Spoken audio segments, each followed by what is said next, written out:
प्रिय विद्यार्थियों, धर्म दर्शन के प्रश्न पत्र के अंतर्गत इससे पूर्व हमने आपसे ईश्वर के अस्तित्व संबंधी प्रमाणों में तात्विक प्रमाण या सत्तामूलक प्रमाण, जिसे ऑन्टोलॉजिकल आर्ग्यूमेंट कहते हैं, उसकी चर्चा की थी। ऑन्टोलॉजिकल आर्ग्यूमेंट या तात्विक युक्ति जो है वो ईश्वर के विचार पर आधारित युक्ति है, जहां ईश्वर के विचार से उसकी सत्ता को सिद्ध किया जाता है। अब हम जिन युक्तियों की बात करेंगे वे अनुभविक युक्तियां हैं, यानी अनुभविक साक्ष्य के आधार पर जो है ईश्वर की सत्ता को सिद्ध किया जाता है। और आज हम विश्वमूलक युक्ति या कॉस्मोलॉजिकल आर्ग्यूमेंट की आपसे चर्चा कर रहे हैं। कॉस्मोलॉजिकल आर्ग्यूमेंट या विश्वमूलक युक्ति, जैसा कि आप इसके नाम में देख रहे हैं, कॉस्मोस, और हिंदी में जब अपन विश्वमूलक कह रहे हैं तो विश्व, तो वैसे भी कॉस्मोस का अर्थ होता है विश्व या संसार। तो यहाँ पर विश्व के आधार पर या कॉस्मोस के आधार पर ईश्वर की सत्ता को सिद्ध किया जा रहा है। ये बहुत प्राचीन युक्ति है और आप देखेंगे कि प्लेटो से लेकर, जब पाश्चात्य दर्शन का हम आरंभिक दार्शनिक देखते हैं प्लेटो, वहां से लेकर आधुनिक दार्शनिकों तक इस युक्ति को स्वीकार किया गया है। तो बहुत लोकप्रिय युक्ति है और प्राचीन युक्ति है। अब ये जो युक्ति है, यहाँ विश्व की व्याख्या करने के निमित्त, यानी इस संसार को जब समझाया जाता है तो इसके आधार पर ये निष्कर्ष जो है वो सिद्ध किया जाता है कि ईश्वर है, जगत है, तो इसका कारण ईश्वर है। यानी इस जगत को समझाने का जो है आर्ग्यूमेंट जो है वो बिना ईश्वर के संभव नहीं हो सकता। तो इस तरह से विश्व की व्याख्या करने के निमित्त यह युक्ति जो है ईश्वर की सत्ता को प्रमाणित करती है। जब आप इस विश्व को समझाते हैं, विश्व की वस्तुओं को समझाते हैं, तो आपको अपने आप एक ऐसी सत्ता की ओर संकेत हो जाता है, ऐसी सत्ता को मानना अनिवार्य हो जाता है जो इसके आधार या कारण के रूप में है। इसलिए हम कहते हैं विश्व की व्याख्या करने के निमित्त यह युक्ति ईश्वर की सत्ता को प्रमाणित करती है। यह अनुभविक युक्ति है। इससे पहले जब हमने तात्विक प्रमाण की चर्चा आपसे की थी तो वो प्राग अनुभविक युक्ति थी, वहां कोई अनुभविक साक्ष्य नहीं था। विचार के आधार पर ईश्वर के विचार के आधार पर ईश्वर की सत्ता को सिद्ध किया गया था। परंतु यहाँ पर जो विश्व की जो घटना है, संसार का जो होना है, इसके आधार पर हम ईश्वर की सत्ता को पुष्ट कर रहे हैं। अब ये जो विश्वमूलक युक्ति है, कॉस्मोलॉजिकल आर्ग्यूमेंट है, इसके दो रूप हैं। पहला है विश्व की आकस्मिकता के आधार पर युक्ति। कोई भी सत्य जो आकस्मिक होता है, कंटिंजेंट जिसे हम बोलते हैं, उसका अर्थ होता है कि वह स्वतंत्र नहीं है, वह आज है कल नहीं भी हो सकता है, यानी उसका होना ना होना वैकल्पिक है। तो जब ऐसी आकस्मिक विषय की बात आती है, आकस्मिक सत्ता की बात आती है, तो उसके पीछे कोई ना कोई एक ऐसी सत्ता होनी चाहिए जो स्वतंत्र है। तो यह युक्ति विश्व की आकस्मिकता पर आधारित युक्ति है। इसके अतिरिक्त विश्वमूलक युक्ति दूसरे रूप में भी प्रस्तुत की जाती है जो कार्य कारण युक्ति है। तो हम ये देखते हैं, जगत में हम किसी भी कार्य को देखते हैं तो एक स्वाभाविक, एक वैज्ञानिक जिज्ञासा भी है और दार्शनिक जिज्ञासा भी है कि उसका कोई कारण होगा। तो कारण रूप में ईश्वर की सत्ता को सिद्ध किया जाता है। तो विश्वमूलक युक्ति के दो रूप हैं, पहला आकस्मिकता पर आधारित युक्ति और दूसरा कार्य कारण युक्ति। अंग्रेजी में आप आकस्मिकता पर आधारित युक्ति को कह सकते हैं कि कंटिंजेंट जो ट्रुथ होता है उस पर आधारित आर्गुमेंट है, और कार्य कारण या कॉज एंड इफेक्ट पर आधारित आर्गुमेंट है।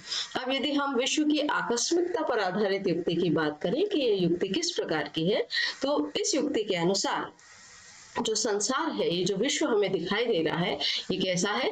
आकस्मिक है। जो हम इसे कहते हैं ये कंटिंजेंट ट्रुथ है, और इसका होना जो है वह उसके होने में अनिवार्यता नहीं है, स्वतंत्रता नहीं है, निरपेक्षता नहीं है।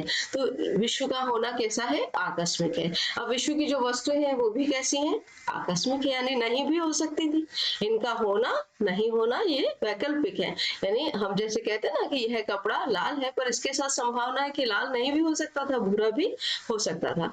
तो जब हम आकस्मिक वस्तुओं की या कंटिंजेंट ट्रुथ की बात करते हैं तो इसका दूसरा जो हम विशेषता कहें कि इसका अर्थ है कि उसका स्वतंत्र अस्तित्व नहीं है। तो इसका आधार कैसा होना चाहिए? कोई अनिवार्य सत्ता होनी चाहिए, क्योंकि यदि हम ऐसे कहें कि इसका भी स्वतंत्र अस्तित्व नहीं है, यह भी आकस्मिक है, यह भी आकस्मिक है, तो एक समय ऐसा आ सकता है जब सब कुछ शून्य हो जाएगा। और ये भी प्रश्न आता है कि ये जब परतंत्र है तो ये कहाँ से आए हैं। तो इन सब का आधार, आकस्मिक वस्तुओं का आधार जो है वो अनिवार्य सत्ता है, एक नेसेसरी बीइंग है। और ऐसा अनिवार्य सत्ता या नेसेसरी बीइंग क्या है? ईश्वर है। क्योंकि ईश्वर ही एक ऐसी सत्ता है जो स्वतंत्र है, यानी किसी पर निर्भर नहीं है, स्वयंभू है, स्वयंभू यानी अपना कारण आप है, और आवश्यक यानी उसका होना अनिवार्य है, नेसेसरी है। तो आकस्मिक विश्व के मूल में एक ऐसी सत्ता की पुष्टि होती है जो स्वतंत्र है, स्वयंभू है और आवश्यक है, और वो सत्ता क्या है? ईश्वर है। तो विश्व की आकस्मिकता के आधार पर जो कॉस्मोलॉजिकल आर्गुमेंट है उसको इस रूप में प्रस्तुत किया जाता है कि आकस्मिक विश्व का आधार अनिवार्य, स्वतंत्र, स्वयंभू ईश्वर है। इस युक्ति को एक्विनास ने, जब आप थॉमस एक्विनास के ईश्वर संबंधी तर्क पढ़ेंगे तो उनके 5 तर्क हैं, उसमें बड़ी महत्वपूर्ण युक्ति है।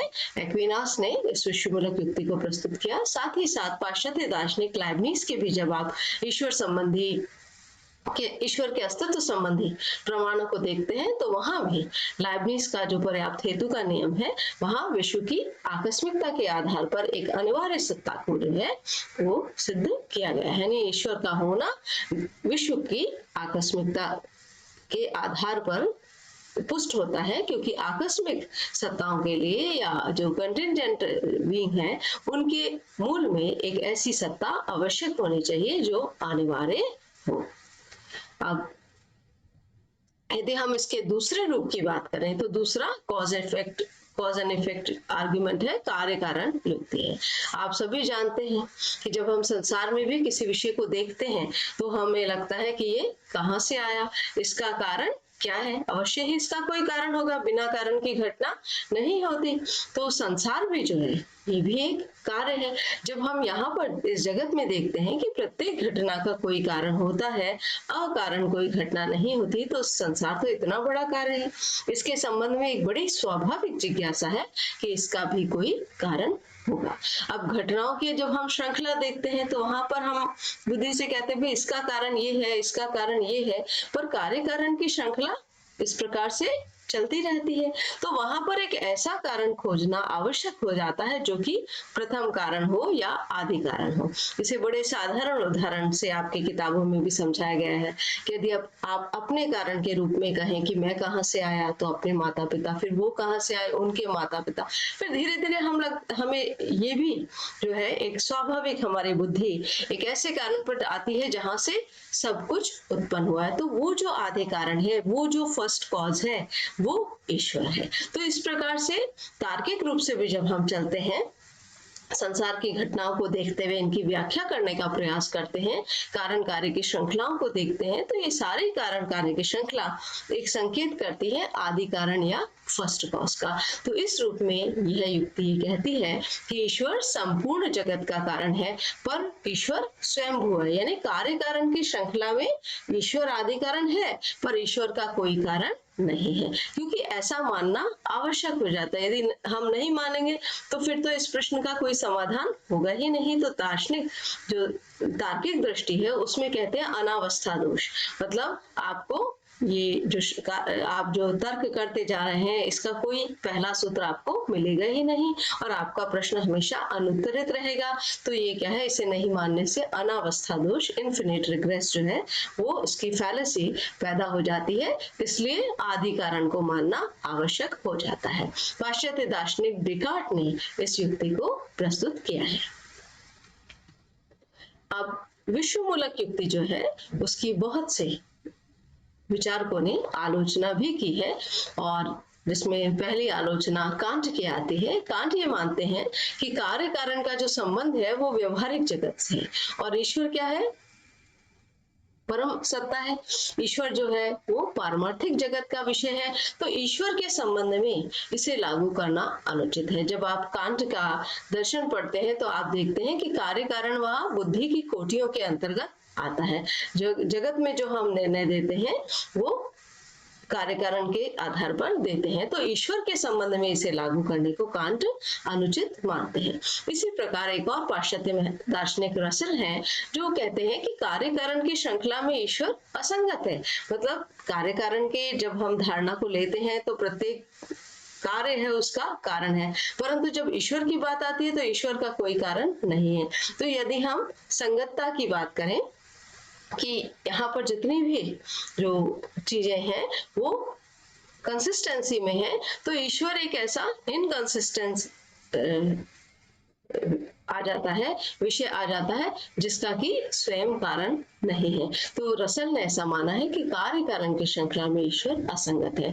इसी प्रकार हॉस्पिस कहते हैं कि ऐसा क्यों है, जब हर चीज के संबंध में कारण की बात की जा रही है, विश्व के संबंध में कारण की बात की जा रही है, तो फिर ईश्वर के संबंध में कारण का प्रश्न क्यों नहीं किया जा सकता। तो ये आपत्ति अपनी ये दर्ज करते हैं कि ईश्वर के संबंध में भी कारण की बात करना कोई गलत नहीं है, तार्किक दृष्टि से बिल्कुल उपयुक्त है। तो ये इस युक्ति का दोष है। आप जब पाश्चात्य दार्शनिक ह्यूम को पढ़ते हैं तो आप जानते हैं कि ह्यूम जो है कार्य कारण के आनुभविक आधार पर कार्य कारण का खंडन करता है, क्योंकि कार्य कारण के आधार पर हम किसी अनिवार्य संबंध को आनुभविक दृष्टि से पुष्ट नहीं कर सकते। तो यहाँ भी कि प्रत्येक घटना का जो है वो कारण है, ऐसा कोई हमको अनिवार्य संबंध ज्ञात नहीं होता है। तो ईश्वर को भी जब विश्व के कारण के रूप में स्वीकार किया जाता है तो इसकी कोई आनुभविक पुष्टि नहीं होती, इसलिए इसे ह्यूम जो है वो एक प्रामाणिक ज्ञान नहीं मानते।